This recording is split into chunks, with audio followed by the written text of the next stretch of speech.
En ces temps reculés, où Ednel s'éteignait, au mal qui s'étendait, les hommes succombaient. Contre toute attente, alors qu'on n'y croyait plus, aux plus sombres heures, l'ordre de Veillel apparut. Érudits et mages purgèrent le fléau, la grande prêtresse mit fin au chaos. Premier saint martyr, accueillant en son âme l'épouvantable engeance pour éviter le drame. Beltramuraïs le roi fut le suivant, et d'autres après lui toujours se sacrifiant, ainsi que l'après l'autre, chaque 12 ans, 7 saints martyrs à présent. En vain leur exil vers la crypte sacrée, cette dernière aujourd'hui imprégnée par la pestilence, la voilà souillée, Ednel de nouveau menacée. Répondant à l'appel de l'ordre de Veillel, de tout rang, de tout lieu, mais sous le même ciel, réunis sous la bannière de l'abnégation, des héros s'élevèrent face à l'abomination. Fiers chevaliers de l'ordre sacré, affrontant les hordes damnées, du monde ils portent le destin, suivant leur instinct. Leur nom imprègne les légendes, à travers l'espoir qu'ils répandent. Ces héros altruistes aux exploits et mérites, qu'ils puisent leur force dans les arts guerriers, dans la magie ou leur volonté. Pauvres ou bien les croyant au divin, voire brigands ou simples assassins, tous ont à cœur leur devoir et iront jusqu'à la victoire, poursuivant leur quête inlassablement pour nous préserver des tourments.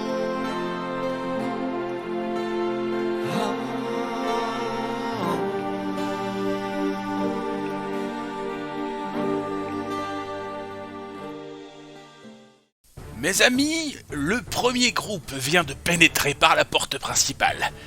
C'est à vous d'intervenir et de passer par les décombres. Soyez prudents, les sbires de la corruption sont nombreux et mortels. Allez droit au but si vous le pouvez. L'ordre reste à votre disposition lors de vos retours, et si je peux mettre mes connaissances à votre service, je le ferai.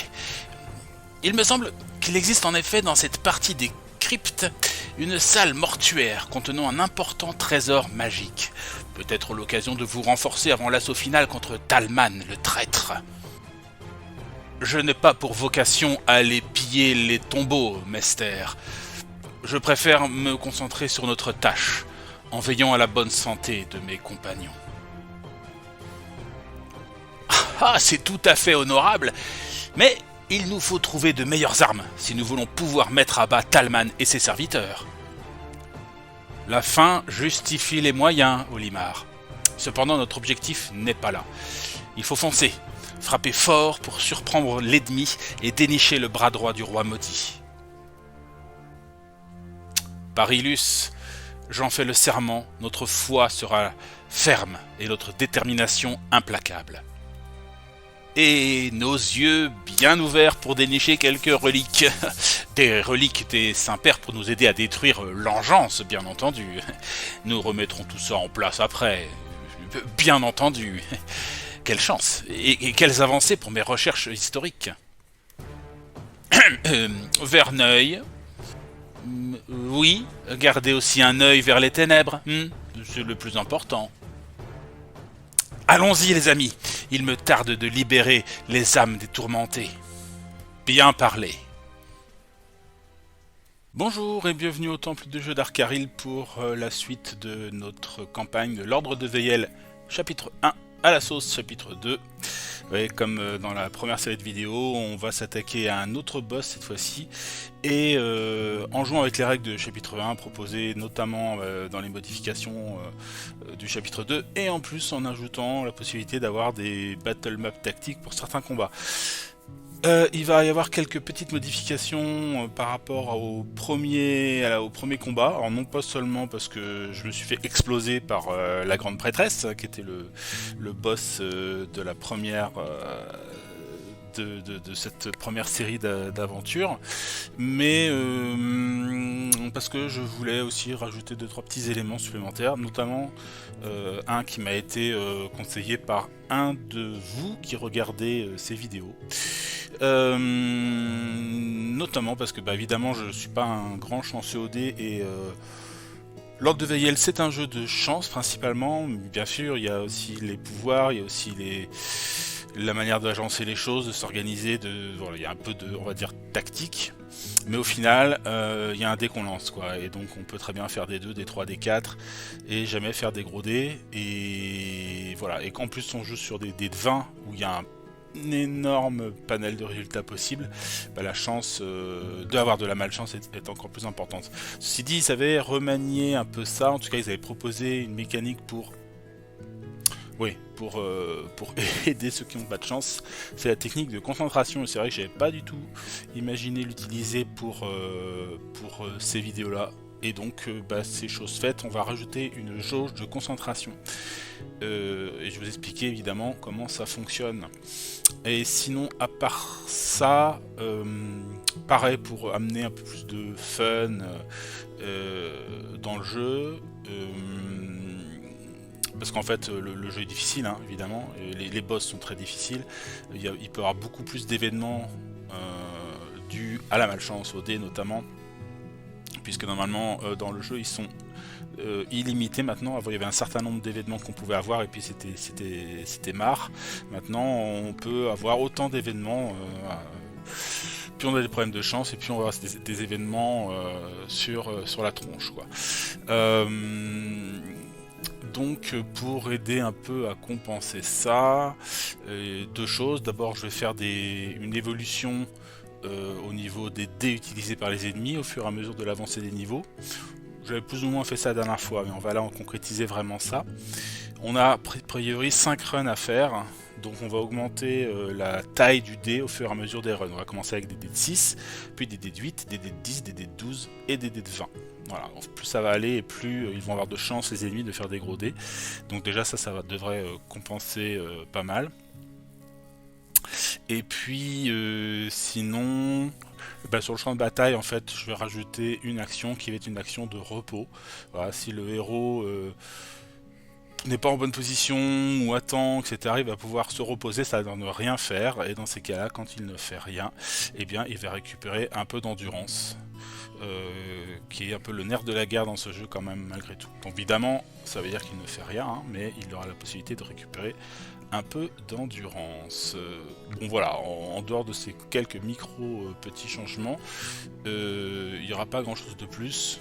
L'intérêt pour moi c'est d'essayer d'avancer un peu dans mon histoire aussi, d'avoir donné un peu plus de chance aux héros d'y arriver.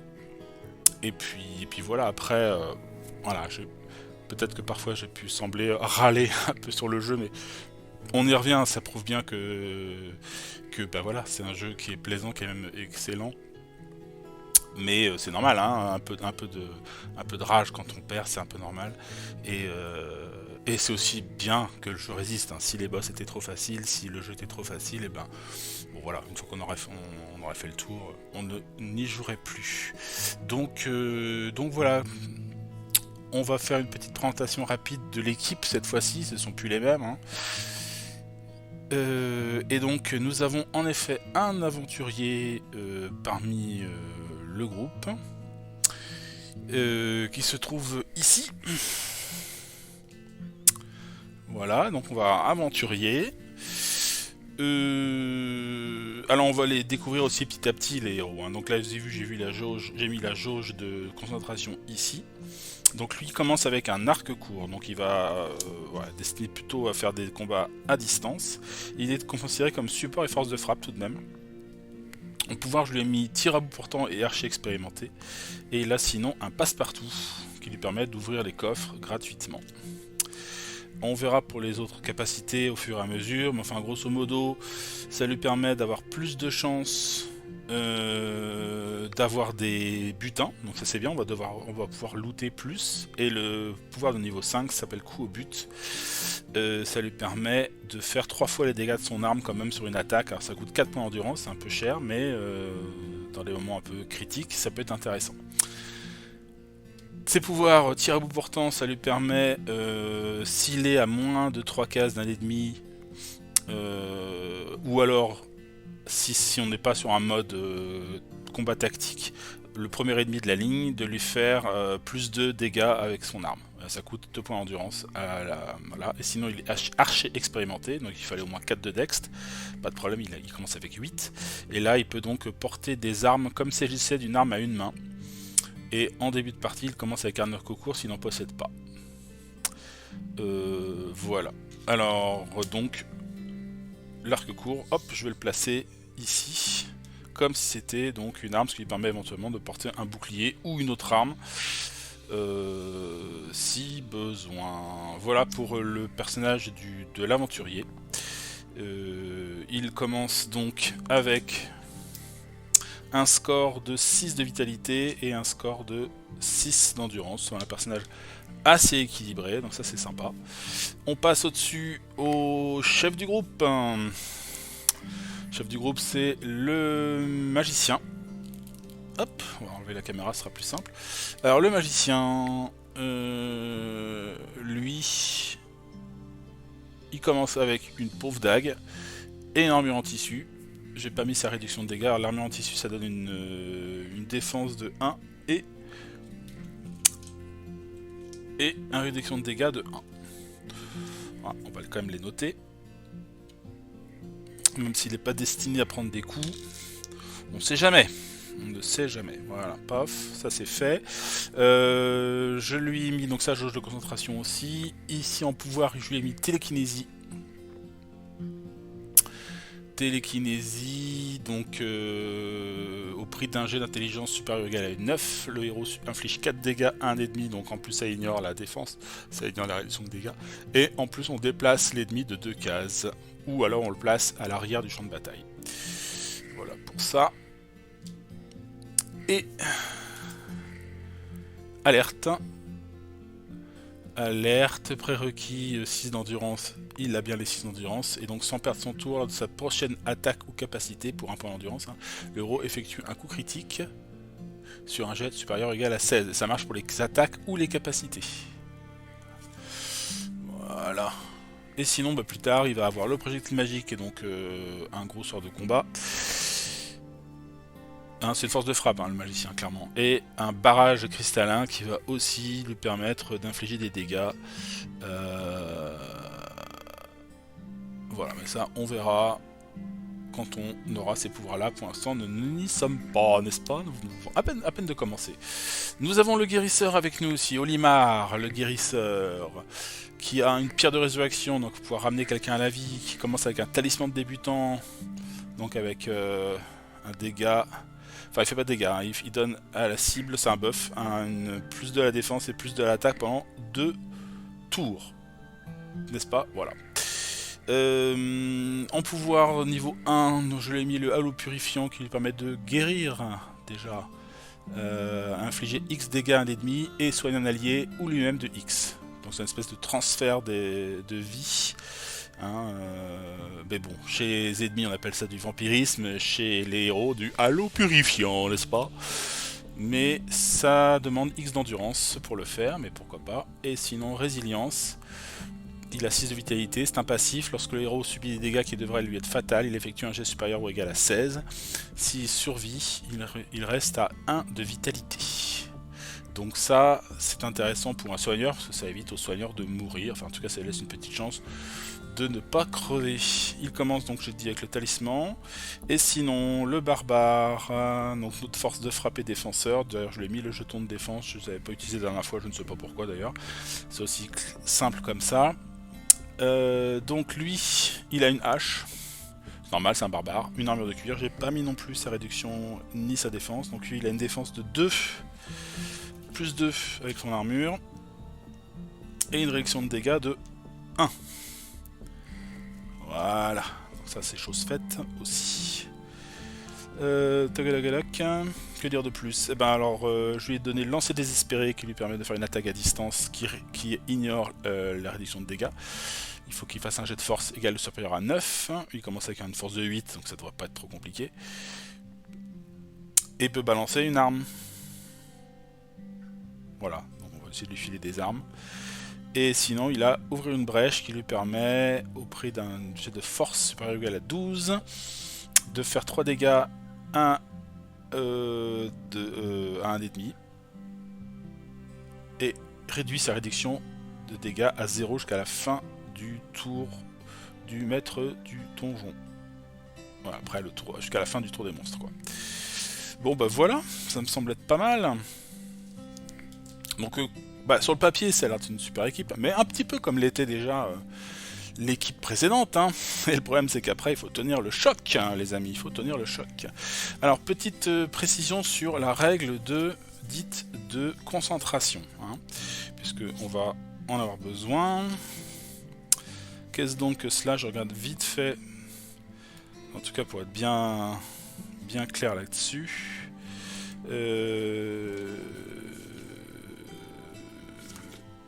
Je regarde pas dans le bon bouquin, donc ça va pas aider, ça va pas aider. Hop, je vais regarder dans le premier livret. Un petit index quelque part peut-être. C'est à la page 23. J'adore les index, c'est tellement mieux. Alors, donc la concentration représente la capacité d'un joueur à rester calme sur le champ de bataille en combat lorsqu'un joueur échoue un jet quel qu'il soit. Donc c'est même un jet de compétence aussi. Il gagne concentration 1. Chaque joueur ne peut avoir plus de concentration 3. Sauf s'il possède un équipement lui permettant de dépasser ce maximum. La concentration disparaît à la fin du combat. À tout moment, un joueur peut se retirer de concentration afin d'obtenir un bonus pour son prochain jet de plus 4. Il est possible de retirer plusieurs points sur un même jet. Vous devez l'annoncer avant d'effectuer votre jet. Vous ne pouvez pas vous en servir pour augmenter les dégâts lorsqu'ils sont déterminés par le résultat du jet. D'accord. La concentration ne sert donc qu'à réussir vos jets d'attaque et non à amplifier leurs effets. Voilà, donc c'est clair, c'est vraiment un moyen d'aider à rattraper sa malchance, on va dire, hein, et de pouvoir du coup aussi assurer un jet qui était, qui est déterminant à un moment ou à un autre dans le jeu, quoi. C'est aussi ça l'idée. Alors je vais mettre, j'ai oublié de mettre les petits jetons de score ici. Donc le magicien qui est là, lui il a 4 de vitalité, c'est pas la faux, c'est pas la folie. 6 d'endurance, ça c'est pas mal. Le guérisseur, il a 4 de vitalité, c'est la même chose, et 6 d'endurance. Et pour terminer, le barbare, il a 8 de vitalité, ça c'est bon. Et il a 5 d'endurance, c'est le contraire, 5 d'endurance et 8 de vitalité. Voilà.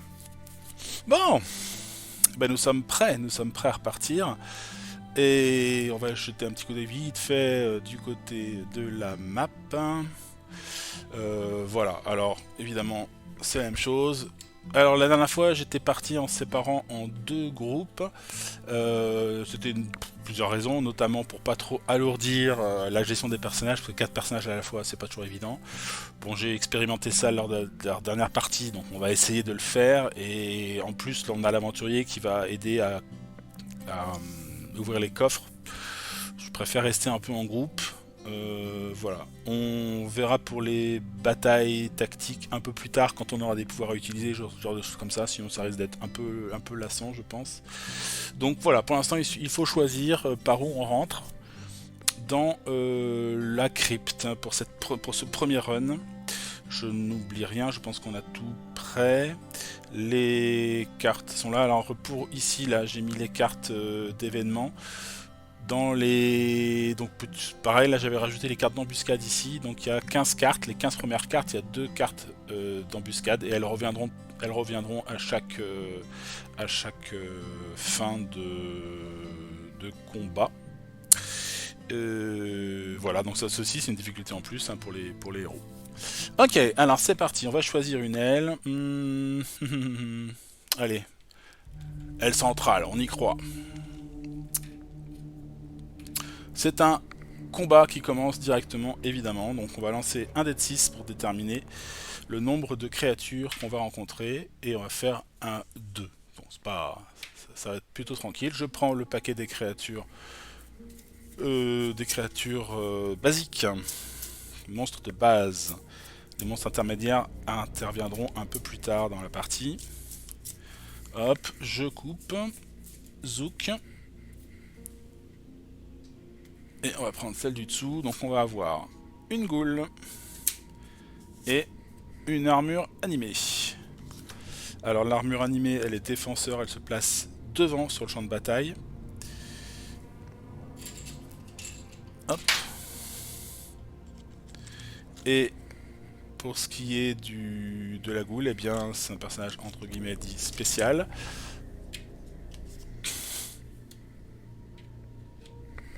Donc l'armure, elle est là. La goule, elle est après. Voilà, et on a des caractéristiques des monstres aussi. Zou. Zao. Voilà. Donc nos héros sont rentrés. Ici. Boum. Dé de 6 pour les créatures au niveau du combat. Et nous, évidemment, c'est normal. On est les boss, on est les chefs. On a le dé de 20. Et donc, c'est à nous de commencer. Alors, lui, la statue, elle a 6 de points de vie, elle a 2 de défense, elle a 3 d'attaque, 8 de défense ici, et elle fait 4 points de dégâts. La goule, elle va ignorer la réduction de dégâts des ennemis. Voilà. Par contre, les deux attaquent le défenseur. Le défenseur sort le barbare pour cette manche. Voilà. Par quoi on va commencer, mes amis? Alors, il va avoir a priori qu'un seul combat, donc on peut dépenser un peu notre énergie, un peu comme on le veut. Donc, télékinésie, par exemple, peut être intéressant, mais on peut peut-être voir si on peut pas faire autrement. On va peut-être commencer par l'aventurier. L'aventurier, lui, il peut faire un tir à bout portant sur l'ennemi qui est devant. Ça lui permet d'avoir plus de points de dégâts sur la statue. Lui, il fait 4 de base. Hein. Donc il peut faire jusqu'à 6 dégâts. Par contre, il va pas passer à la défense. C'est ça qui est un peu dommage. Donc ce serait bien de pouvoir le tuer direct.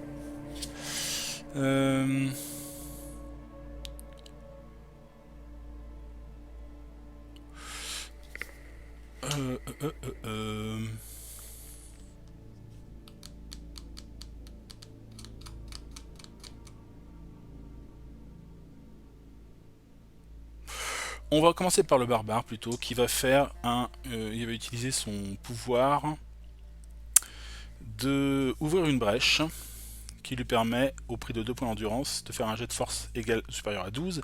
Et si il réussit, il inflige 3 points de dégâts et réduit la réduction de dégâts à 0. Et en plus, c'est une attaque qui ignore la défense. Donc là, il va s'acharner sur le défenseur, donc c'est-à-dire sur la statue. Je lui fais mon test de force. Je fais 5 plus ma force, 8. 8 et 5, ça fait 13. Alors, 5, ce n'est pas un jet d'attaque. Hein. La dernière fois, je me suis gouré aussi. Je tirais régulièrement des cartes événements aussi parce que je faisais des pourris sur mes capacités. Non, c'est que pour les attaques. Hein. Alors là, ça passe. Donc, on va infliger 3 points de dégâts, 3 points de dégâts à la statue. Donc la statue était à 6, elle descend à 3, et en plus elle est à 0 au niveau défense là. Voilà. Donc ça c'était le tour du barbare. Ce qui permet à l'archer d'envoyer une flèche sur sur la statue. La statue a 8 de défense, donc 8 en plus à la défense, et lui à l'attaque il a sa dextérité, donc c'est plus 8, donc c'est 8 plus 8 ça s'annule, donc c'est juste D contre D, et on y va. Alors 10 contre 4, ça passe, donc il lui inflige 4 points de dégâts, la statue est morte. Il lui restait 4 points de vie. Voilà. Et il reste nos deux héros qui doivent s'occuper de la goule. La goule elle a 5 points de vie, c'est pas non plus la mort. 5 points de vie. Et ben on va faire télékinésie déjà pour le magicien.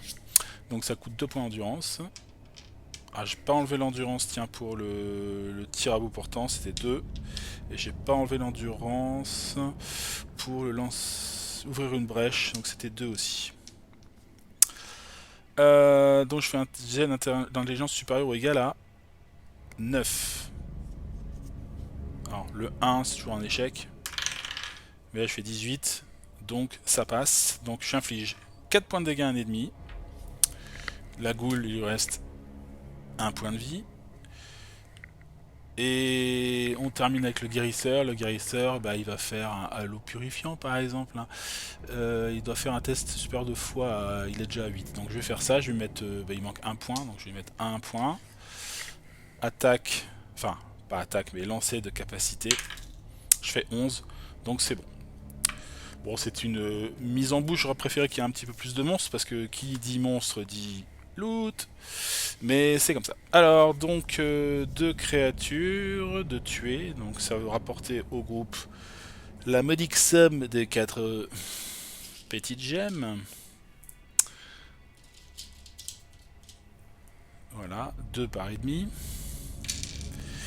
Et puis, donc, on va lancer 1 dé par créature. Et on va voir ce que ça donne au niveau des résultats.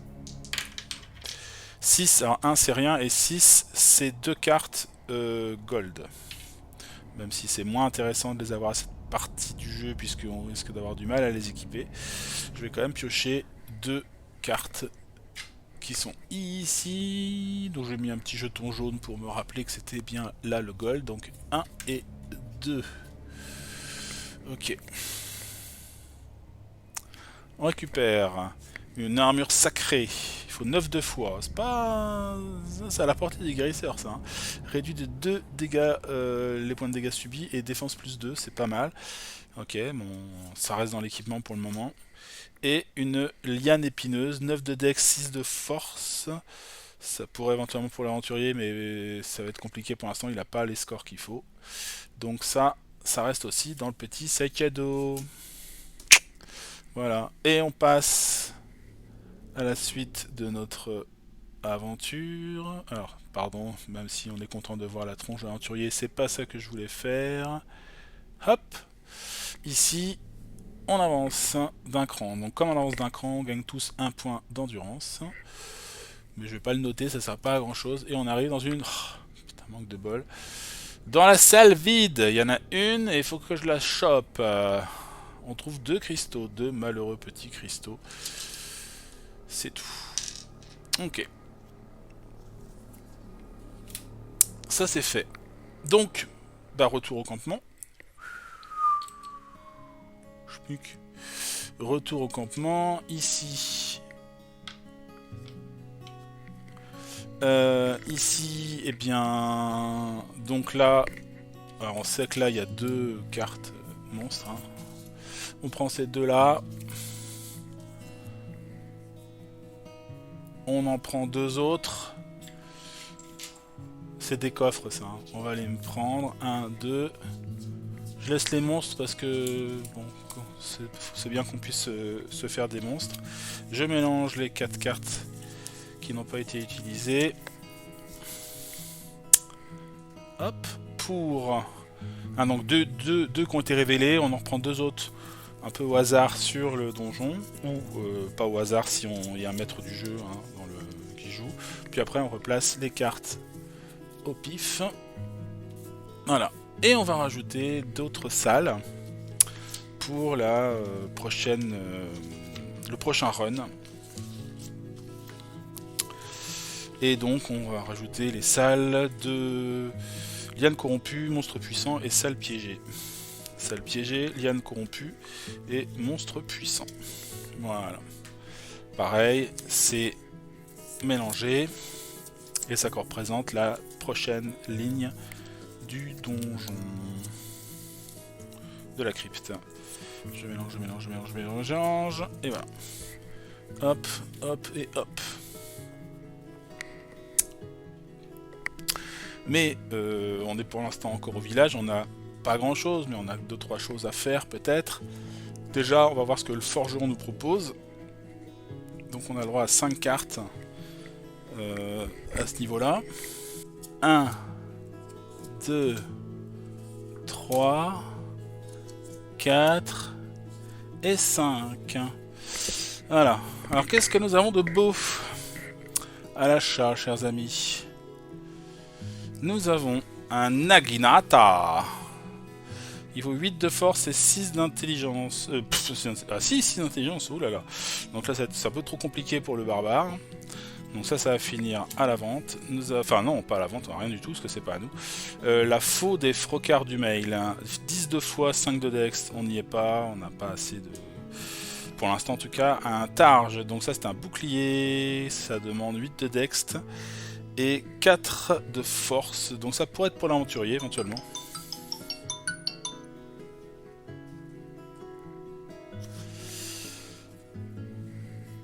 Donc, on a quoi? On a le Naginata.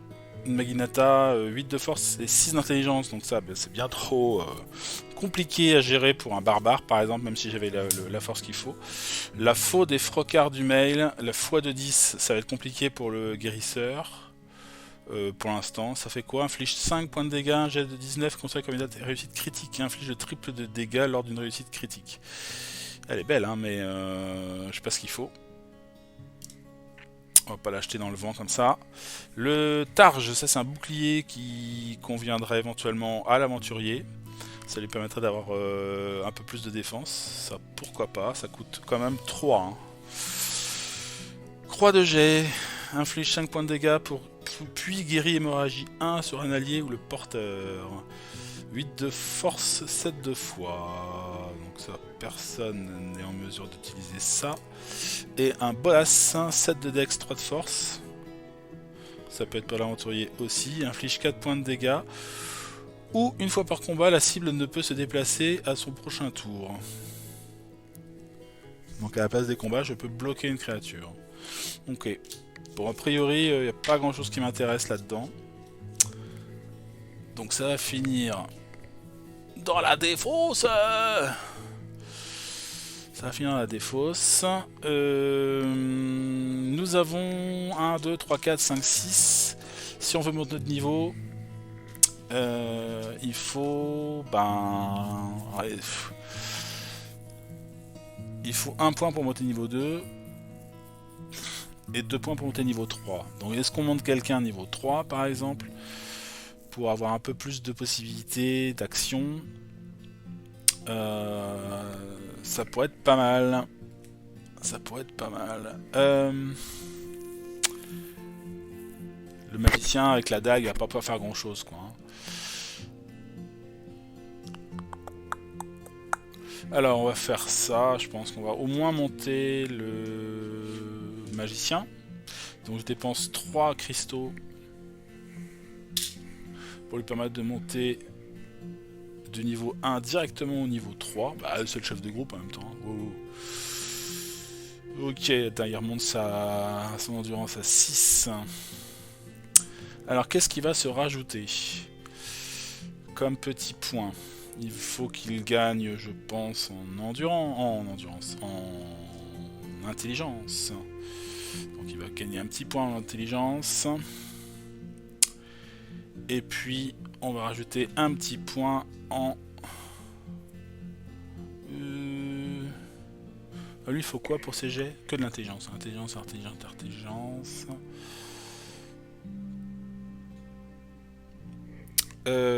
Et il va gagner un petit point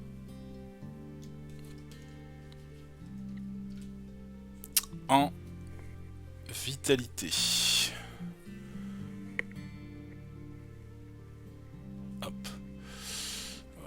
histoire de... au cas où... Enfin, quoi qu'il y ait un guérisseur dans le groupe. Non, on va plutôt mettre en endurance. Allez. Hop. Donc il monte à 7 en endurance. Il est toujours à 4 points de vie. Et il a 9 en intelligence. Voilà pour lui. Et les 3 derniers à qui on donne.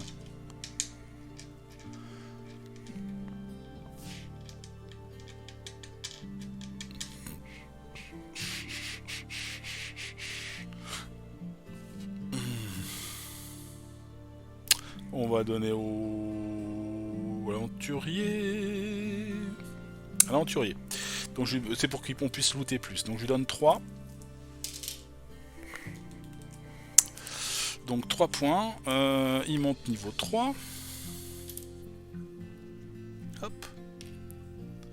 Hop. Il monte niveau 3. Et donc... on va lui donner... bah déjà on va lui donner le bouclier. Ça c'est pas mal quand même. Donc ça lui fait une défense de plus 2.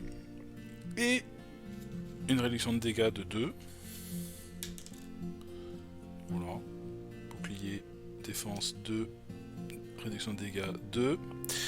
On va lui filer 2. Le Luc l'utilise surtout... bah il faut qu'il réussisse ses combats. Donc je vais lui rajouter un point de dextérité. Et peut-être, pour l'instant dans le doute, je vais mettre 2 points de dextérité parce que je ne sais pas. Très franchement... ah, l'endurance, ça peut être pas mal aussi. Bon, on va mettre 1 point de dextérité. Et 1 point d'endurance.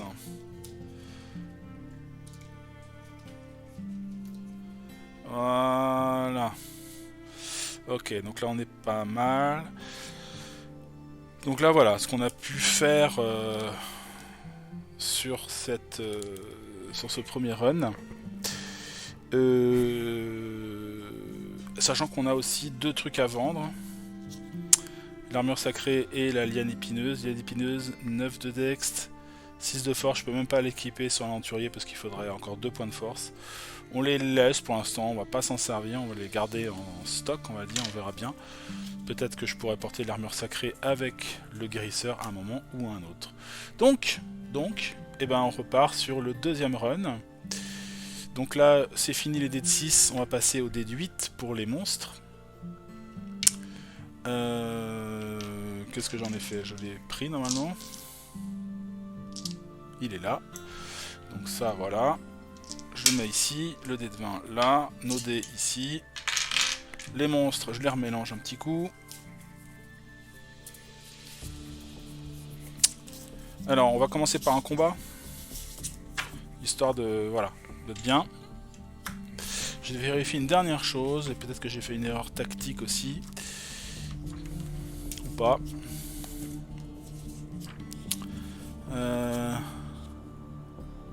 Non, ça va, c'est lors de la 3e incursion qu'on va rajouter les monstres intermédiaires. Donc pour l'instant, c'est la 2e, pas de problème. On peut y aller. Donc, hop. Ils attaquent. Donc on sait qu'il y a un monstre là. On va aller par exemple sur l'aile ouest. Pour attaquer nos premiers monstres. Un dé de 6. Ah mais tout à l'heure je me suis trompé. Il y avait un minimum de 4 monstres, on pouvait pas... ou non, c'est un maximum? Non, c'est un maximum de 4, c'est ça. Donc là, maintenant, on relance le dé. 5. Donc là, c'est 4 créatures. 4 créatures. On va reprendre à nouveau nos animaux. Pourquoi je dis nos animaux? Nos monstres de base. Et on va voir ce que ça donne. Hop, hop, hop, hop, hop, hop, hop, hop, hop.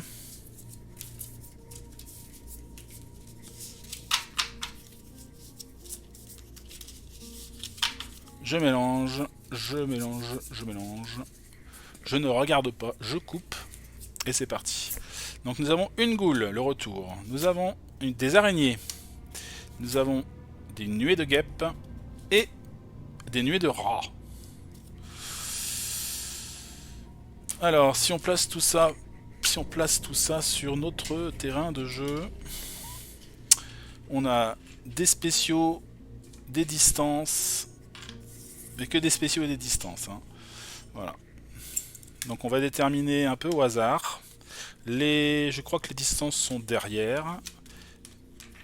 Alors je sais plus si c'est distance d'abord ou distance après. Petite vérification sur le placement des monstres. Alors...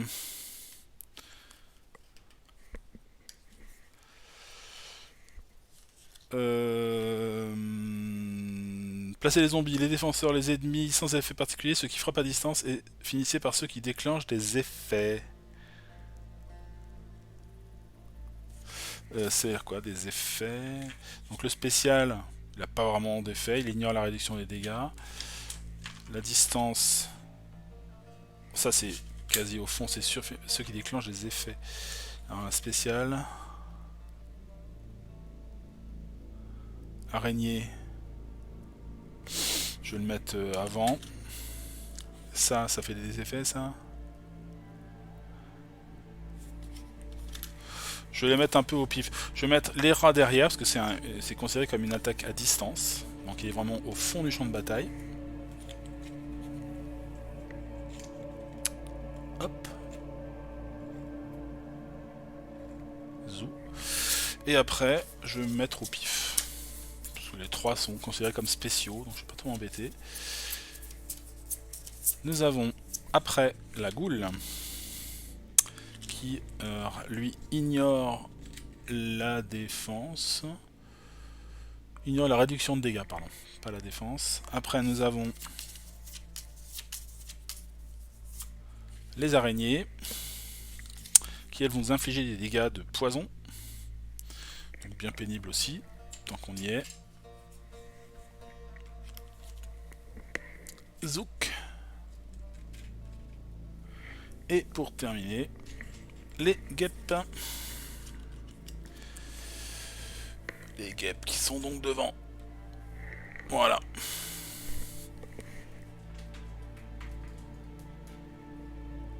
Voilà pour les créatures.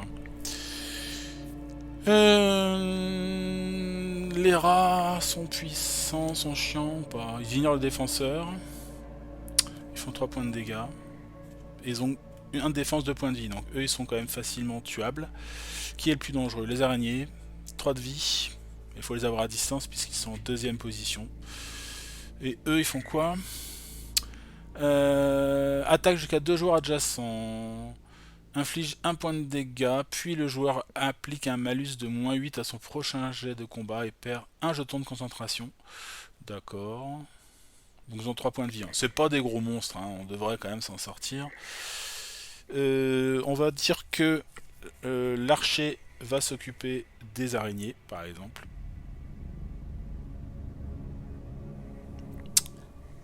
Hop. Il est là. L'archer va s'occuper des araignées.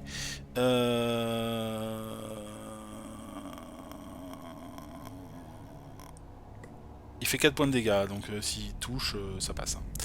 C'est parti. Il a donc plus 9 et la défense de l'araignée est 6, donc il a plus 3 sur son dé.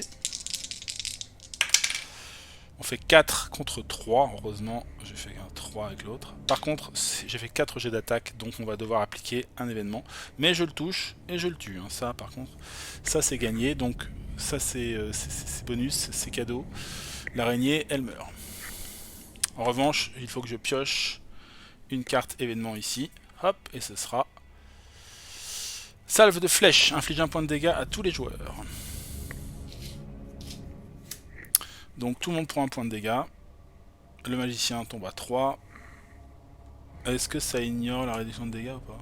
Oui. 3, l'aventurier descend à 5 et le barbare descend à 7. Mais l'araignée est morte. L'aventurier a fait son job. Le barbare, lui, de toute façon, va pouvoir taper que le premier. Le premier a 3 points de vie. Il fait 3 points avec sa hache. Donc je pense que c'est ce qu'il va faire. Pareil. Lui, il a plus 8 à la force. Et par contre, à 9 la défense de la guêpe. C'est dur à toucher. Donc il a -1 à son jet. Mais il fait 11. Donc 11 contre 7. Ça passe. Donc il tue la guêpe. Hop, j'enlève la guêpe aussi du champ de bataille.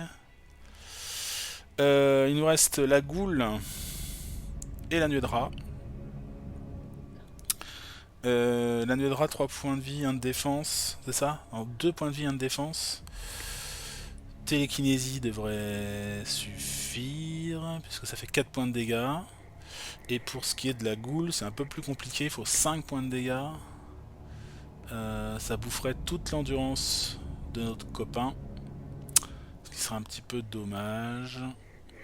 Il ignore les défenseurs? Pas vraiment, il ignore juste la réduction de dégâts. On peut le laisser taper aussi un petit peu sur le barbare. Hein. Donc, on va faire déjà la télékinésie avec le magicien. Ça lui coûte 2 points d'endurance, il descend à 5. Toc. Et il fait un test donc d'intelligence supérieure ou égale à 9, sachant qu'il a déjà 9. Oh, putain, je fais un 1. Je fais un 1, donc je considère que c'est raté. C'est comme ça. Le guérisseur, lui, bah du coup il va peut-être bosser. Ah, j'aurais pu filer plus de l'attaque, plus de la défense.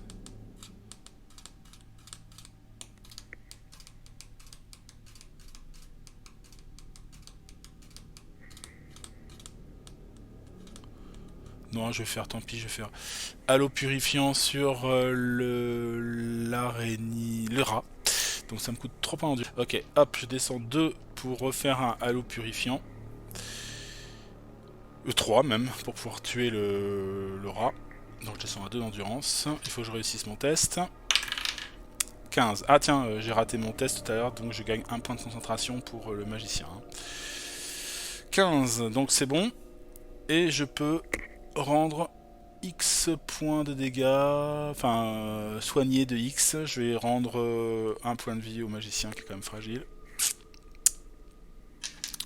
Et le rat, c'est basta. Reste la goule. Et qui va donc attaquer. Et elle attaque le défenseur. Le défenseur, c'est le barbare. Elle a l'attaque plus 5. Et le barbare, il a le 5 en défense. Donc c'est dé contre dé aussi. Le dé noir contre le dé jaune. 4 contre 10. Donc la goule rate. Deuxième tour de combat.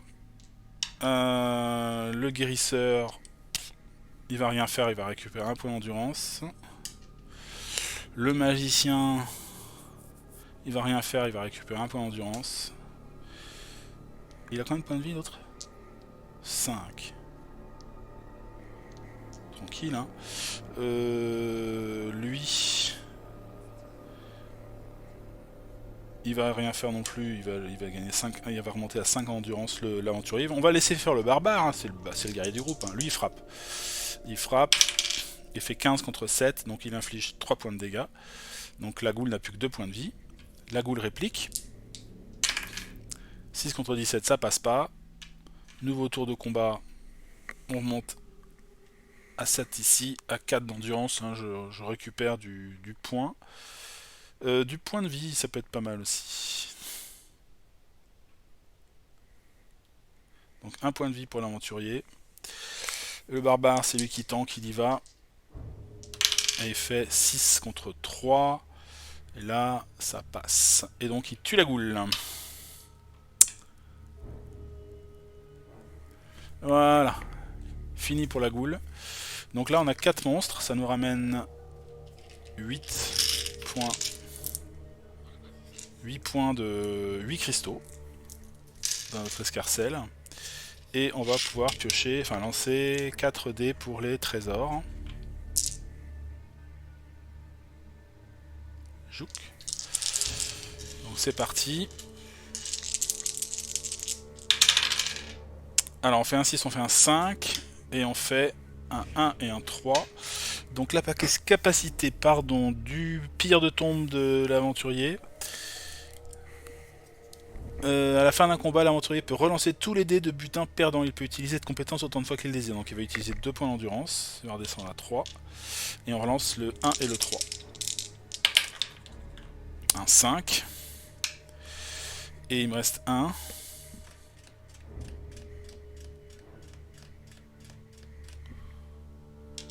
On est joueur. Il descend 1 point d'endurance. Et non. Ok. Alors, donc des 5. 2, 5 et un 6. 2, 5 et un 6. Il me semble bien que ce sont des cartes or, je crois. Je vérifie.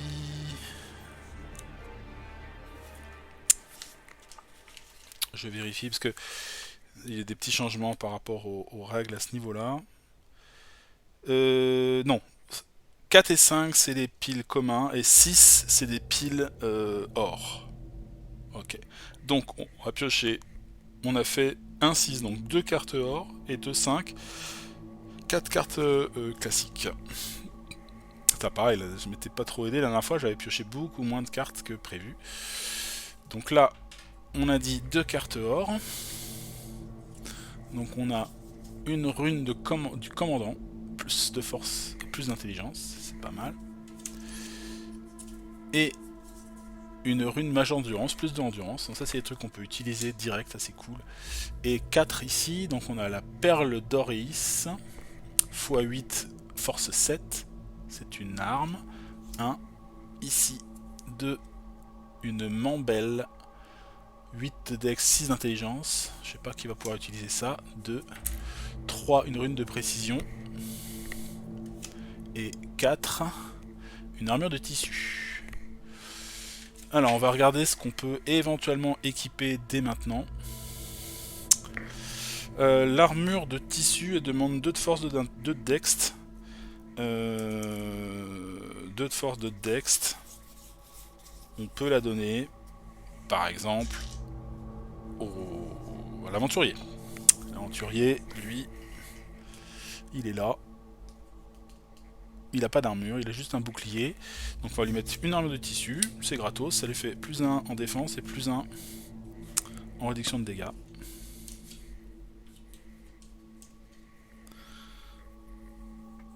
Hop. Hop.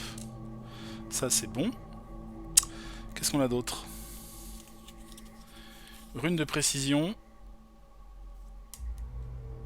Porter des actions à distance augmentée de 1, plus une caractéristique au choix. Donc ça marche vraiment que pour la battle map. Porter des actions à distance augmentée de 1. Des attaques. Porter des actions à distance. Donc action, c'est-à-dire que ça peut aussi être la magie. Hein. Mambelle, 8 de dex, 6 d'intelligence. Qui a ça?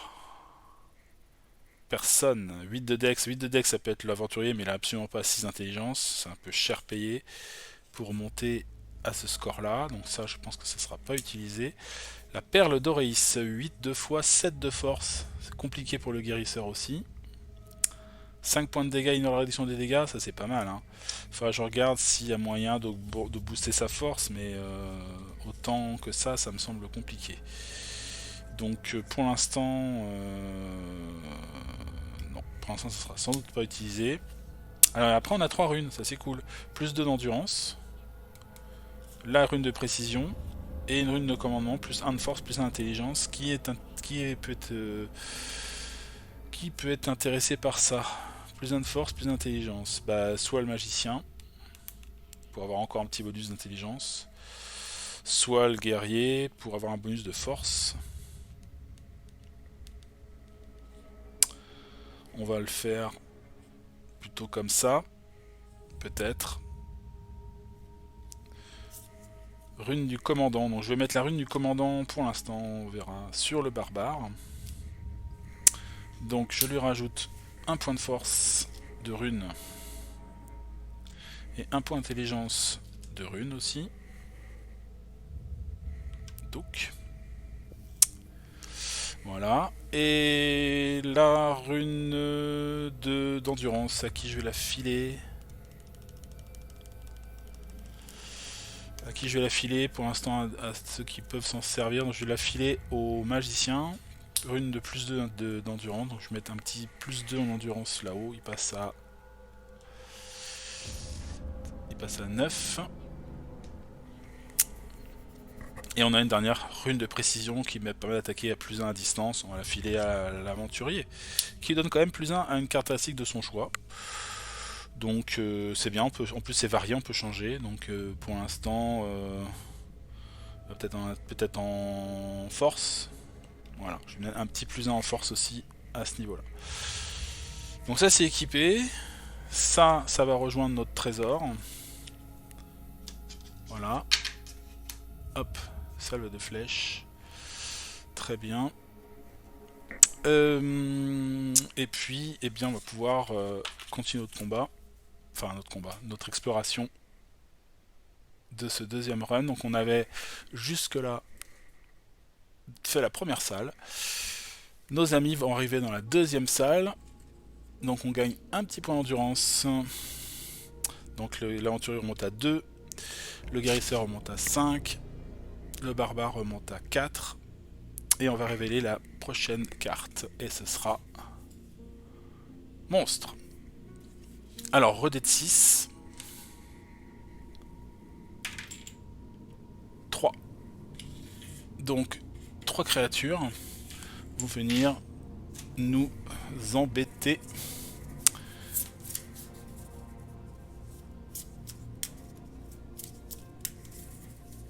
On va voir ce que c'est.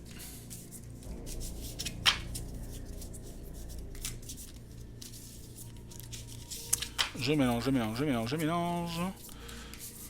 Je coupe. 1. Donc c'est un guerrier zombie. Un défenseur. 2. C'est une goule. Le retour. Et 3. Un chien corrompu.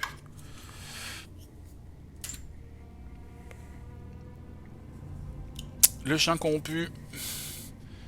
Il a 3 points de vie. Par contre il fait 8 de dégâts. Donc il faut absolument pas qu'il passe.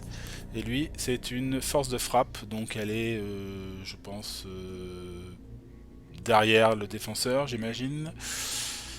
Le défenseur, c'est le guerrier zombie. Le guerrier zombie, il a 6 points de vie, 2 de défense. Et il fait 4 points de dégâts. Et on a la goule. Donc je pense qu'on va faire guerrier zombie, chien corrompu et goule en termes de distance, comme ça. Alors, le guerrier zombie est en premier. Le chien corrompu est en deuxième. Et la goule en troisième. Voilà.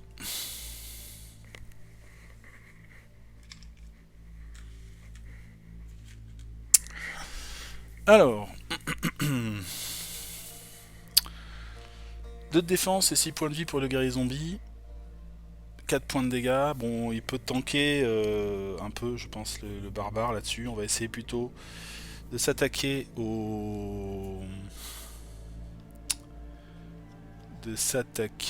à ceux qui sont derrière, qui sont plus dangereux, notamment le chien corrompu. Le chien corrompu, on a dit qu'il avait 3 points de vie. Donc 3 points de vie, c'est nickel pour notamment pour l'aventurier. Donc l'aventurier va tenter une attaque tout simplement à l'arc sur le chien corrompu.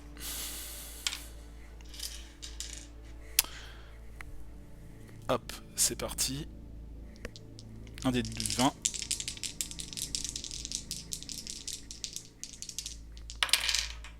Alors il fait 6 contre 8. 6 contre 8. 6, j'ai plus... moi j'ai plus 9, et lui en défense il a 4. Donc a priori ça passe.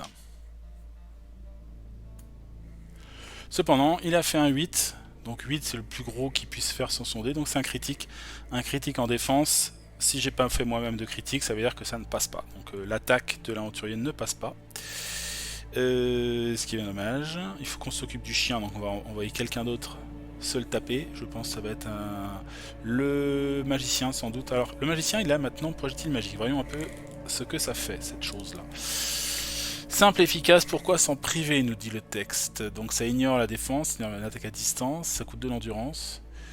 À partir d'un jet d'intelligence supérieur ou égal à 15, le magicien inflige un nombre de dégâts égal à la moitié de son intelligence, arrondi à la valeur supérieure plus 2.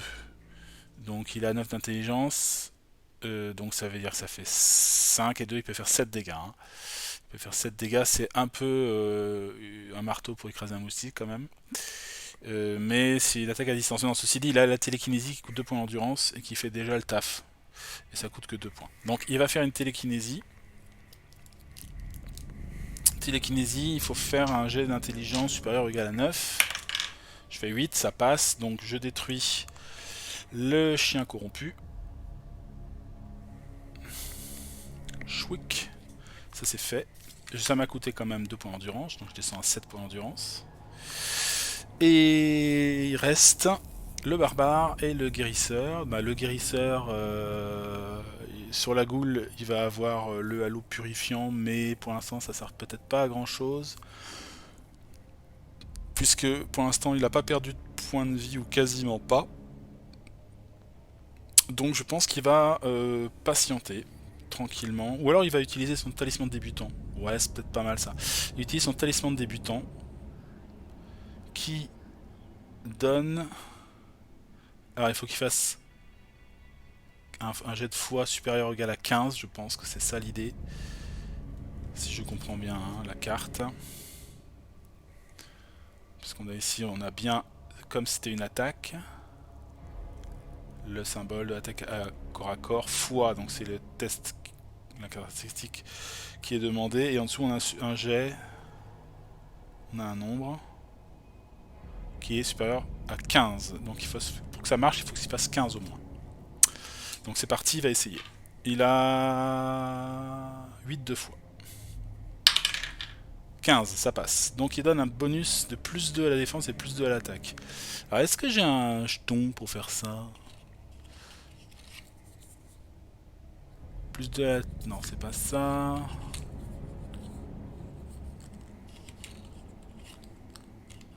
Je vous jure, je vais faire une aide. Je vais faire éditer un petit document avec les dessins des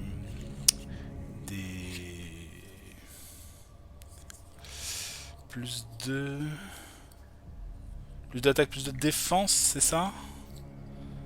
Pour 2 tours? Ça doit être ça. Voilà, pour chaque jeton, je vais lui mettre, je vais mettre une petite légende, comme ça, une petite aide de jeu qui permet de retrouver plus facilement les jetons. Donc ça, plus de attaque, plus de défense, c'est pour le barbare. C'est gratos, c'est bonus, c'est cadeau. Ok, au barbare de jouer. Là, bah, il va... dommage qu'il ait qu'une hache légère, hein. Il va attaquer comme un furieux. Et il ne peut taper que sur le guerrier zombie, hein. Donc il y va. Ah, il a lancé désespéré aussi, qu'il peut faire. 4 points de dégâts. Récupérer l'arme à la fin du combat. Ah oui, mais s'il a plus d'armes, comment il fait? C'est un peu embêtant. Bon, il va plutôt se battre avec sa hache, c'est parti. Donc là il fait 4 plus 9. Et l'autre en défense il a 4.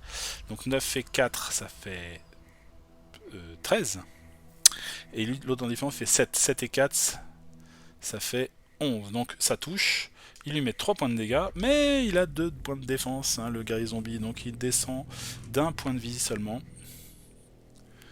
On va le mettre à 5 points de vie.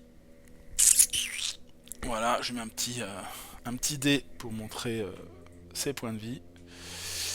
Et puis... Ah, il avait plus 2 à l'attaque, donc ça ne change pas. Ça fait pas plus de dégâts de toute façon. Non, par contre, il a plus de la défense, ça c'est intéressant. Donc maintenant c'est au monstre. Commençons par justement le zombie. Le zombie, il a plus 6 à l'attaque contre 5 et 2, 7 de défense. Donc il a plus 1 à son dé en défense.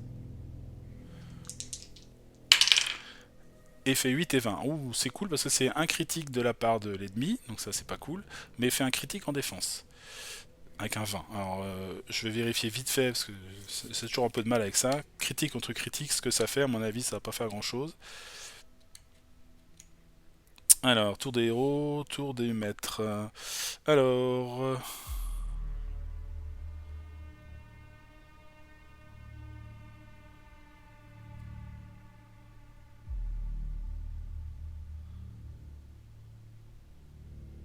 Alors normalement il touche obligatoirement.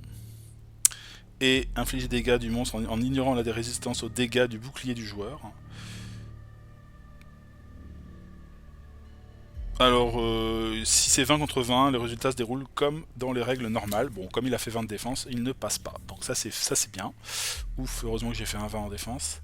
Et puis la goule, elle attaque le défenseur. Donc de la même manière, la goule elle a que 5 d'attaque. Et lui il a en défense 5 et de 7. Donc il a plus 2 à son dé de défense, le barbare. 5 contre 14, ça ne passe pas. Donc autour des héros. La goule, va falloir s'en occuper quand même. Mais aussi le guerrier zombie, parce que sinon on va pas avancer dans cette histoire.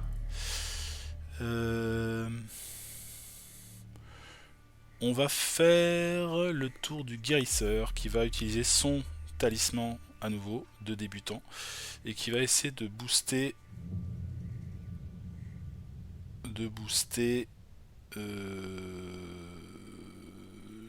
l'attaque de l'aventurier. Ok. Il fait 8, 8 et 8, 16, ça passe. Donc on rajoute aussi ce petit bonus. Ce petit jeton bonus que j'ai vu passer. Il est passé par ici. Il repassera par là. Donc ça c'est de la défense. Ah bah, ils sont là. Donc, ok.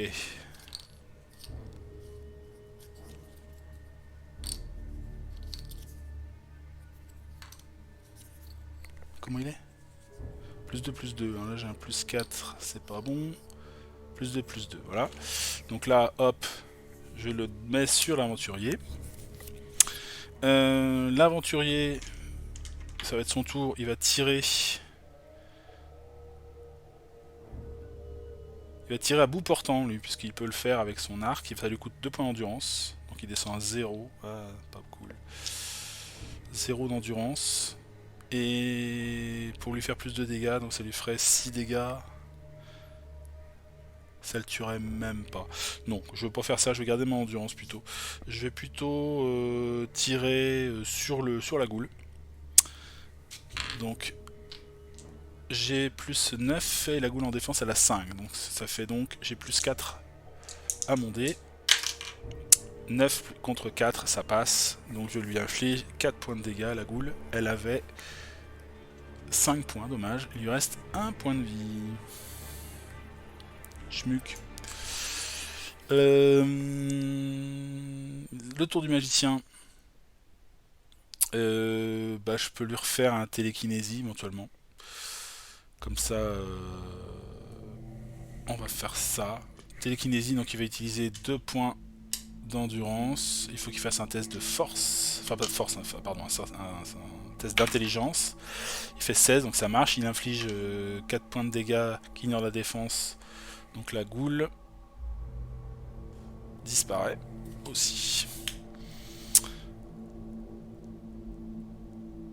Le barbare, pour sa deuxième chance d'attaque, avec son bonus. Hein. Donc là il a le D2 20. 4 points de dégâts, 1,5. Il faut qu'il le blesse encore au moins une fois. Alors 7 contre 6, ça passe. Parce que lui il a plus 9 à l'attaque, l'autre il a que 4 de défense. Hein. Donc il se reprend 3, moins 2 de défense, il redescend à 4 points de vie. C'est bien les barbares, ça tank aussi. Le monstre attaque le défenseur. Donc il a un dé de 8 contre un dé de 20, mais l'autre il a 7 de défense. Hein. Donc il a plus 1 à son dé. 3 contre 14, pas de problème. Le barbare défend. Donc là il lui reste 4 points de vie, on est d'accord? Nouveau tour. On va laisser faire un peu le barbare. Hein. Donc on va L'aventurier regagne un point d'endurance, il se repose. Le magicien se repose. Le guérisseur se repose. Et le barbare, lui, il lui reste 4 points de vie, il va faire un lancer désespéré. Donc il balance son arme, il faut qu'il fasse un test, ça lui coûte 2 points d'endurance, il descend à 2. Faut qu'il fasse un test de force de 9. Il lui balance sa hache à la tronche. Il fait 11, donc ça passe, et il lui inflige 4 points de dégâts qui passent sa défense.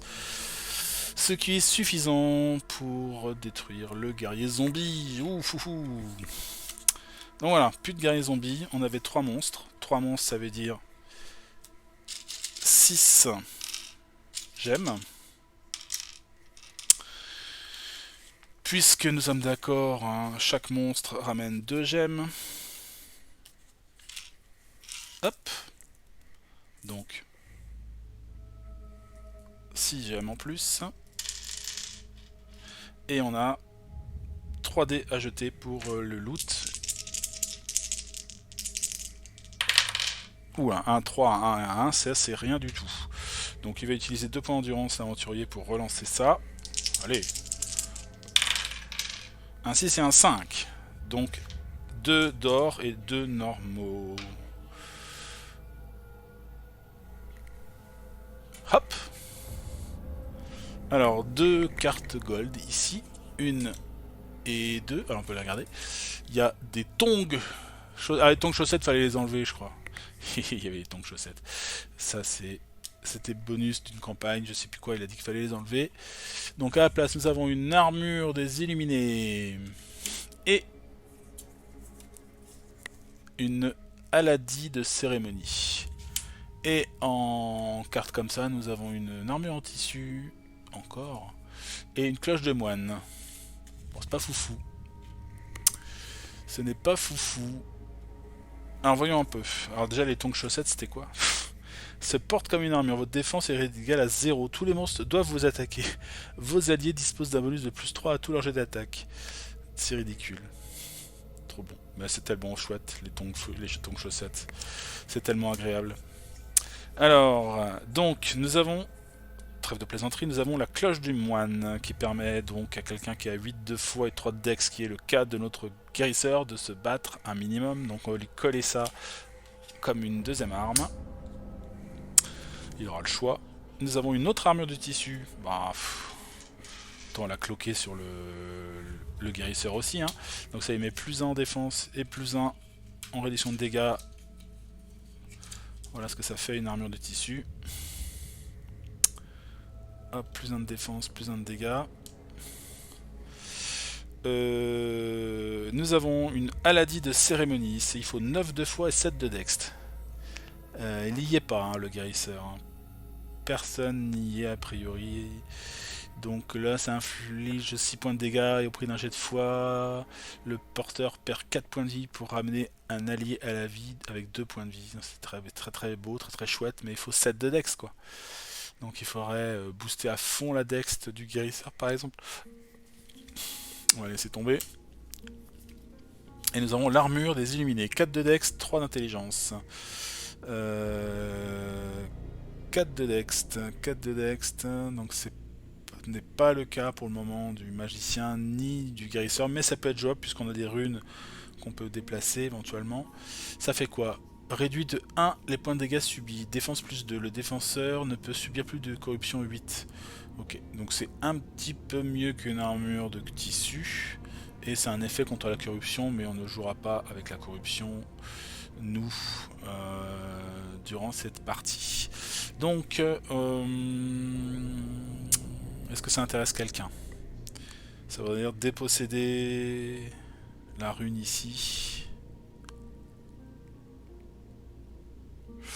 Bon, on va enlever la rune de précision de l'aventurier, va la filer au guérisseur, donc il va perdre son bonus de plus 1, lui va gagner un bonus de plus 1 en dextérité grâce à la rune, ce qui lui permet de porter cette armure des illuminés. Hop, ça va dans notre loot. Et donc il gagne plus 1 en défense.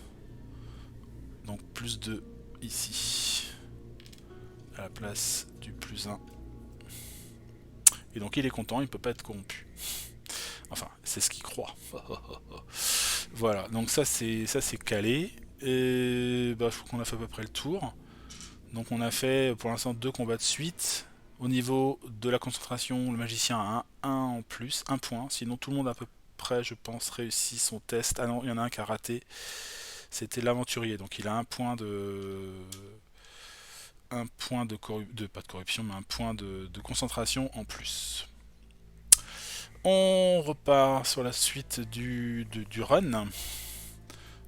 Donc, hop, ils avancent d'une salle encore. Donc tout le monde regagne un point d'endurance. 7 pour le magicien. Le guérisseur est au max. 2 pour l'aventurier et 3 pour le barbare. Et on découvre la dernière salle et ce sera des lianes corrompues. Alors lianes corrompues, c'est pas... on s'en fout un peu, puisque de toute façon ça nous oblige juste à changer de carte. Donc on va pas le faire, on va gagner 3 cristaux. Voilà. 3 cristaux en plus.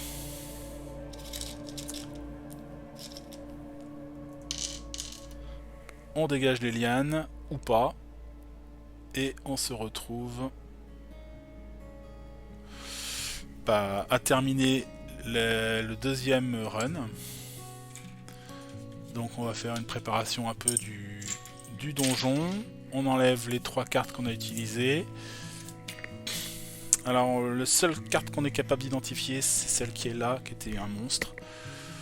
Donc on pourra réattaquer là éventuellement si on veut. Est-ce qu'il y a des cartes qui nous intéressent là-dedans? Bah monstre et monstre éventuellement. Si on veut vraiment faire du monstre pour faire du loot. Donc on peut éventuellement prendre par exemple celle-là, celle-là et celle-là. De toute façon c'est pas garanti, hein. On mélange tout ça.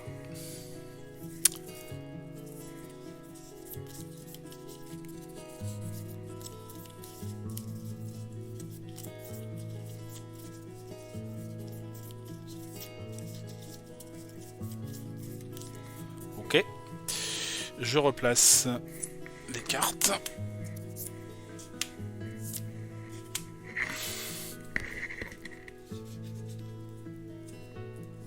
Voilà. Puis, on va passer au dé de 10 pour les créatures. Attention, ça rigole pas. On place une nouvelle série de cartes dans le donjon.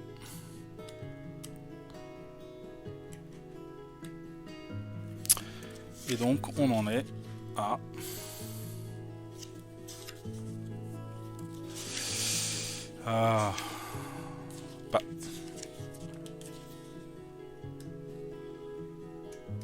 je connais pas encore par cœur.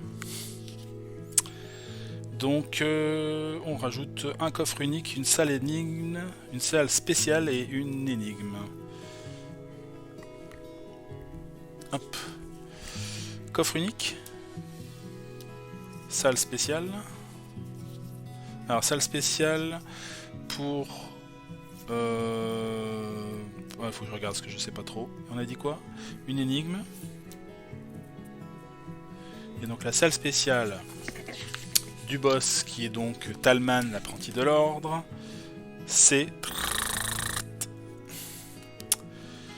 les profondeurs obscures. Donc énigme, coffre machin, et les profondeurs obscures. Les profondeurs obscures. Où sont-elles? Les profondeurs obscures. Voilà. Hop. Je mélange les 3 cartes en question.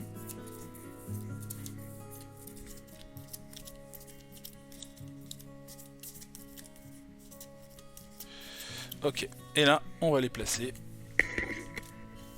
Donc, à ce niveau-là. Il y a la salle spéciale. je pense que c'est intéressant d'utiliser la capacité de l'érudit. Je sais pas si vous vous rappelez, on a un érudit qui est au campement et qui, pour 2 points d'endurance, est capable de retourner une carte du donjon. Donc ça me semble pas mal, vu qu'on veut essayer de faire peut-être l'aile est, savoir ce qu'il y a au bout. Donc je vais révéler cette carte-là grâce au pouvoir de l'érudit, et c'est un coffre unique, c'est parfait ça. Donc ça vaut le coup d'y aller. Voilà, ça nous évite aussi de faire la salle spéciale, parce que généralement c'est pas terrible, c'est jamais très top ces trucs-là. En revanche, je pense que là on va passer sur la 1, 2, 3e exploration. Et donc là je crois qu'il faut rajouter les monstres intermédiaires, la 3e incursion, ouais. Donc on prend les monstres normaux et je vais les mélanger avec les monstres intermédiaires. Je vais faire ça en off pour pas vous embêter avec du mélangeage. Ok, c'est chose faite. Donc a priori au niveau du donjon c'est fait, donc on va pouvoir passer au village.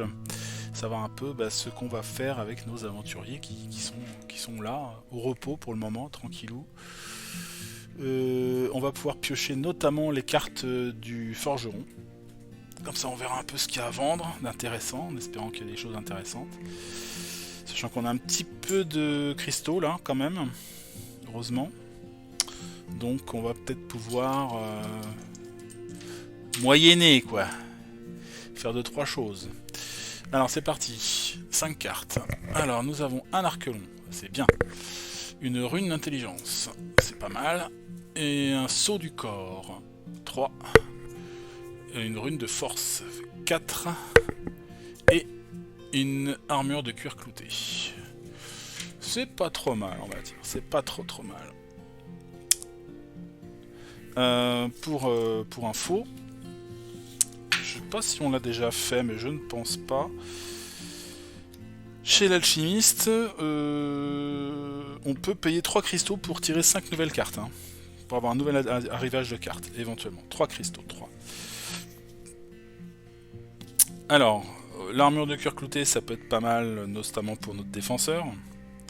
Notre barbare, qui passerait à 2 défense, et surtout, 2 de réduction de dégâts, donc il gagnerait 1 point de réduction de dégâts.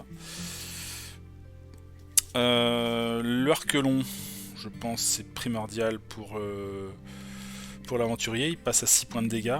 Bon, ça lui coûtera 2. Je mets ça de côté pour le moment. L'arquelon, il est là.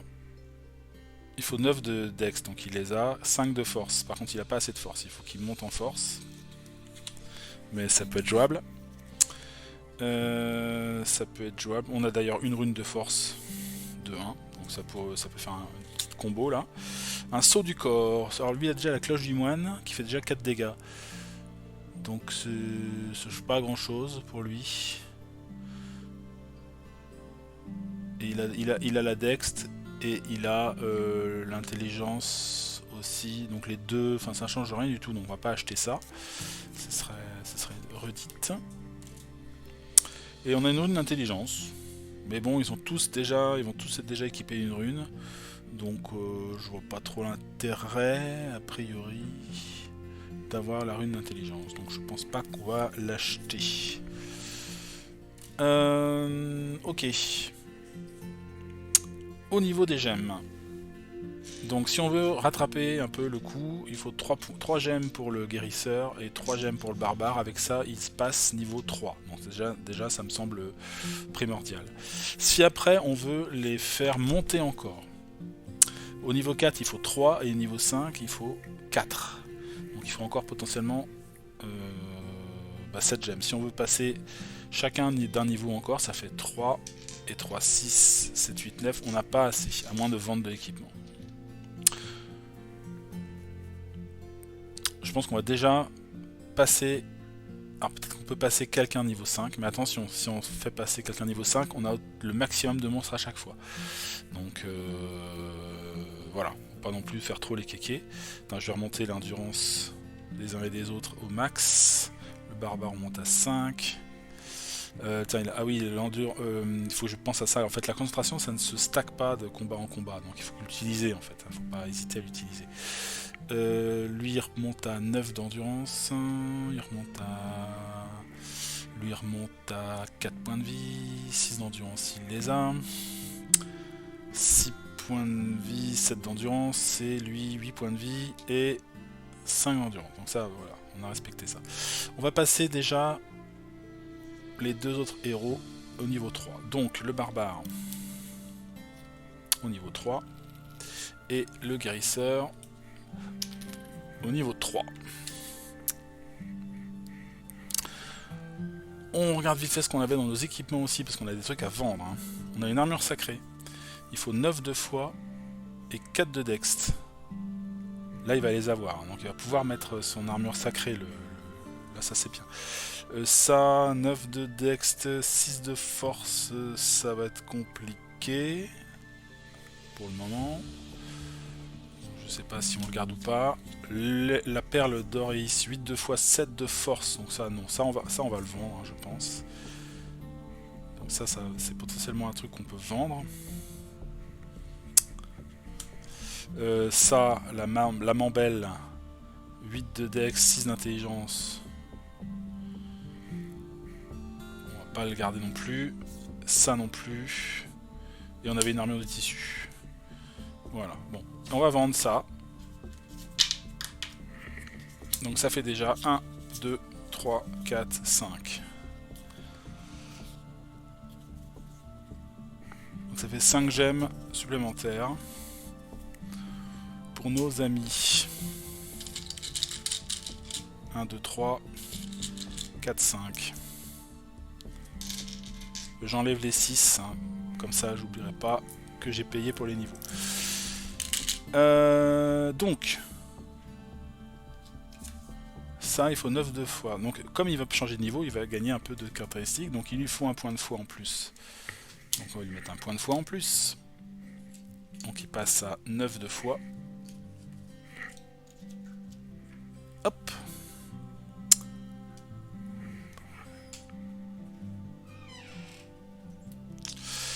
Alors, je disais, armure sacrée, il faut qu'il ait un point de dextérité. Là, un point de foi, on lui a donné. Donc, il va pouvoir mettre son armure sacrée. Voilà. Et du coup, vendre son armure des illuminés. Ça fait un cristal de plus. Hop, dans la petite besace. Ça, on bazarde. L'armure, ça fait plus de défense, c'est fait. Et 2 dégâts de réduction. Donc, on passe à 2 au niveau réduction des dégâts aussi. Voilà, ça c'est géré. Il lui reste encore un point à choper. 4 points de vitalité, c'est un peu faiblard quand même, je trouve. On va lui rajouter un petit point de Vitalitex. Hop, donc il va passer à 5. Voilà. Donc il a son talisman, il a son machin, il a sa rune de précision qui donne de la dext. Il a fait ses 2 niveaux, on est bien, et maintenant il a son sort de soin. À raison d'un test de foi supérieur ou égal à 15, le guérisseur soigne un allié ou lui-même de la moitié de sa foi arrondi à tir supérieur. Donc 9, il peut guérir 5 points de vie. Hein. Attention, ça fait du bien. On termine avec le barbare. Le barbare, il a pour l'instant... Pourquoi...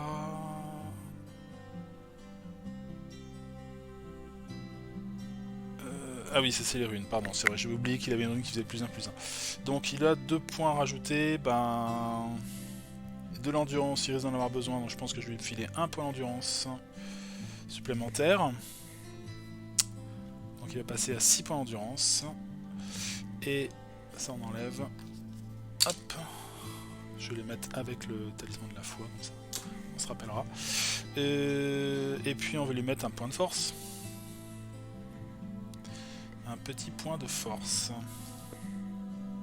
Voilà, il passe à 10 de force. Très bien. C'est une arme qu'il lui faut, lui. Franchement, une hache, ça le fait pas, quoi. Il faut absolument que je lui trouve une arme correcte. Ok. Donc là, on a réussi à faire passer de niveau à peu près tout le monde. Les achats. On avait une armure de cuir cloutée à acheter. Une rune de force et un arc long. Ça coûte 2 et 2, 4 et un 5. Donc je vais enlever 5 runes. Enfin 5 runes. 5 cristaux. 5. J'en récupère un parce que je vends l'arc. J'en récupère un parce que je vais vendre l'armure de cuir. On place l'armure de cuir cloutée sur le barbare. Donc il passe à 2 de réduction de dégâts. Hop. Et on passe... on passe à rien du tout. Si, on passe à plus 1 en force grâce à la rune ici. Donc il passe à 5 de force. Ce qui lui permet d'utiliser l'arc long. L'arc long fait 6 points de dégâts, c'est un peu mieux quand même. Voilà. Pour ce qui est des achats, et maintenant qu'est-ce qu'on va faire de tous ces gemmes qui nous restent? Alors il nous en reste 1, 2. Alors si on veut monter de niveau et passer de niveau 4, il nous faut 3 points. 3 machins. Donc 3 et 3, 6, 7, 8, 9, 10, 11, 12. On peut éventuellement tous passer niveau 4. C'est une possibilité. Ce qu'on peut faire aussi, c'est faire du stock un peu chez l'alchimiste. On n'a rien acheté encore. On a toujours juste une pierre de résurrection.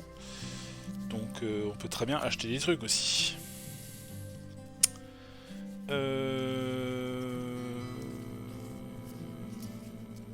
Bombe alchimique, 3 dégâts à tous les ennemis à 3 cases. Ce genre de conneries là quoi. Potion mineure d'endurance.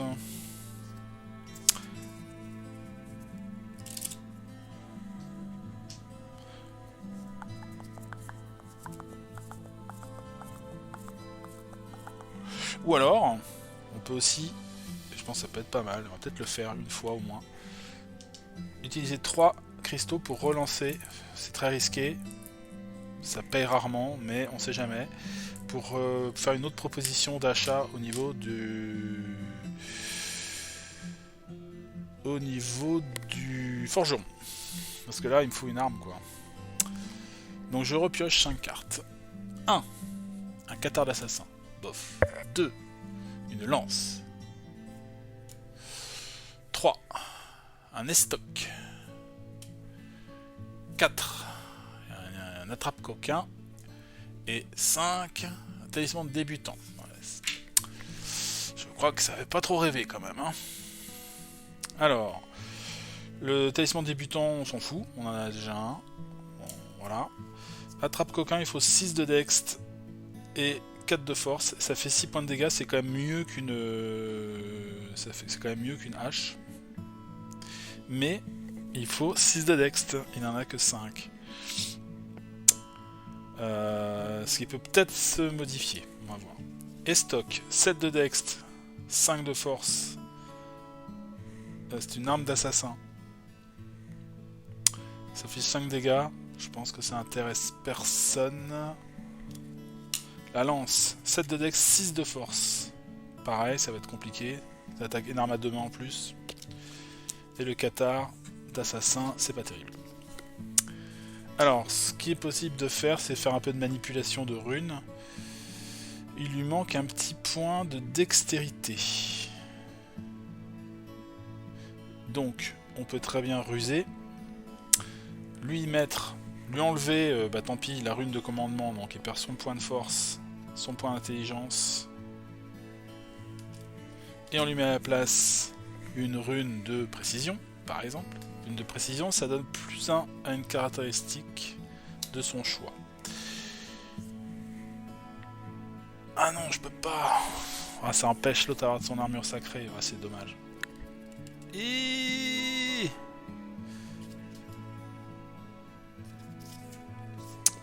c'est dommage. Ça fait un peu cher payé. Ça fait un peu cher payé. Et en même temps, l'armure sacrée, ça donnait juste... par rapport à celle qu'il avait avant, ça donnait juste un plus 1. Hein. Alors, on va peut-être rétro-pédaler. Armure des illuminés. Finalement, je vous la vends pas, hein, je vous la garde.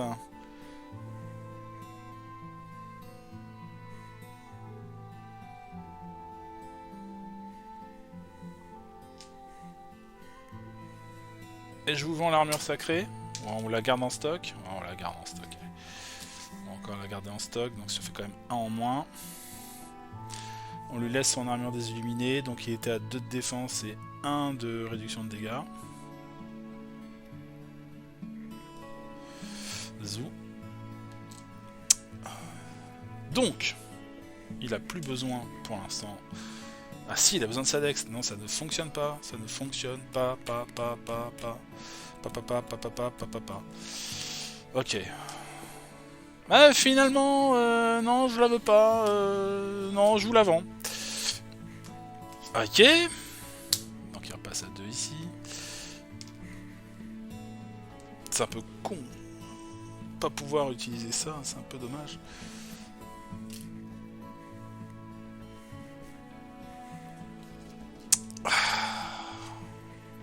Un point d'intelligence avec la rune pour le barbare.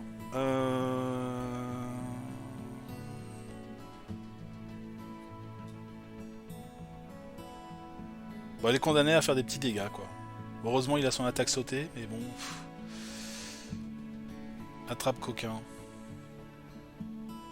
Sans déconner. 6 de dex. Il a 1 point de dex, quoi. Il le garde dans un coin, au cas où il tombe sur un truc. Je ne sais pas. Je ne sais pas, on sait jamais. Ah non, il faut l'acheter pour ça. Je vais pas acheter un truc à 2 si je ne m'en sers pas.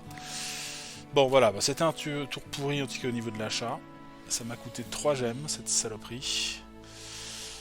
Pas content. Pas content. Pas content. Ah, j'ai la soluce. Tiding,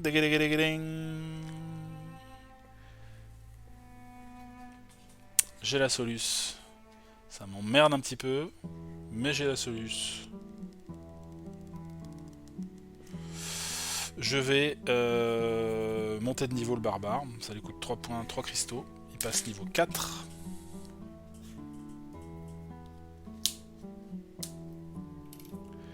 Et il va gagner un point de dex. Vous l'avez compris, n'est-ce pas? Ce qui lui permet d'acheter la trappe coquin, de vendre l'armure lâche légère, donc en fait il paye que 1 point. Et là tout le monde est content. Plus ou moins. C'est pas non plus l'arme du siècle, hein, la trappe coquin, mais bon, ça fait quand même 6 points de dégâts, on va pas cracher dessus. Hein. Il me reste donc 2 et 2, 4 et 3, 7 points ici. Est-ce qu'on fait donc de l'achat chez l'alchimiste? Je pense que ça peut être pas mal. Il y a plein de choses possibles, il y a des potions de vitalité, des charges explosives, des sauts de chance pour ceux qui n'ont pas de chance. Permet de relancer un jet qui serait normalement perdu pour le porteur. Ouais. Des bombes alchimiques pour faire des dégâts.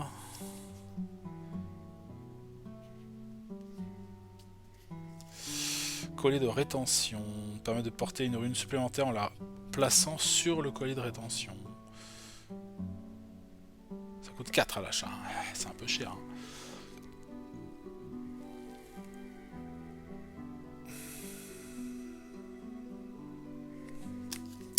Des potions d'endurance, en veux-tu en voilà, des potions de vie.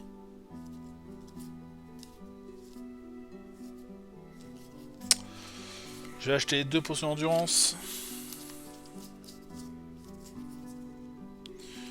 Une potion de vitalité, ça coûte 2 quand même. Waouh, c'est cher.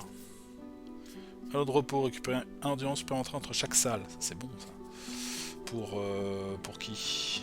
Pour le barbare, ça peut être pas mal. Ça coûte 3. 3 et 2, 5. Et un dernier truc. 2. Potion de vitalité.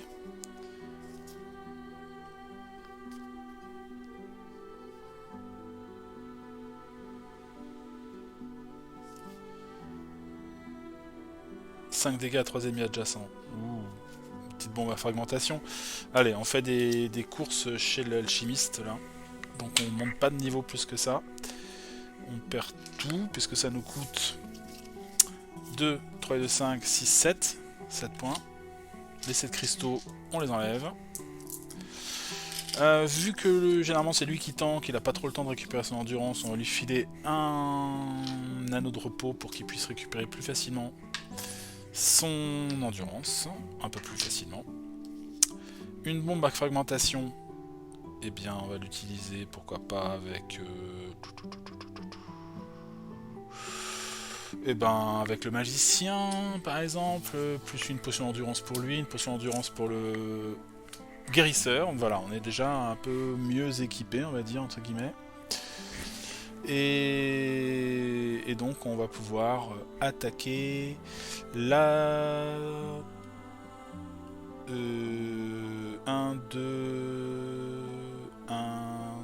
3 troisième run avec les monstres puissants et du coup les maps tactiques pour faire bien, quoi. Mais bon, on va s'arrêter là pour le moment, on va se faire une petite pausette, histoire de reprendre les esprits et puis de pouvoir préparer la suite. Voilà, donc écoutez, j'espère que ça vous a plu jusque là. Pour l'instant ça se passe bien, mais la dernière fois c'était à peu près pareil, quoique la dernière fois je m'étais déjà pénalisé en gagnant moins de gemmes, il me semble. Et puis on a eu du mal à looter.